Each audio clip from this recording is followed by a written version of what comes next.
What is the impact of a natural disaster on the valuation of a currency? When a country is hit with a substantial natural disaster, that nation's currency typically appreciates in the short term due to the need to repatriate money for disaster relief. Nevertheless, in the long term, the currency could be adversely affected if the natural disaster has a considerable negative impact on that country's economy.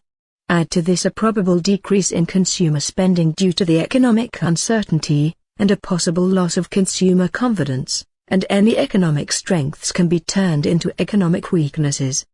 The loss of life, damage to major factories and distribution centers, coupled with the uncertainty that inevitably comes with natural disasters, are all bad news for a currency. Efforts to rebuild after a disaster at times take away from government and private spending that could have been used towards economically advantageous ventures, rather than towards patching up a break in the value chain from damages in infrastructure. That concludes our presentation. Thank you for watching to the very end. Subscribe to our channel for more videos where we simplify finance. And in closing, consider these words of advice: never be afraid to start over. It's a new chance to rebuild what you want.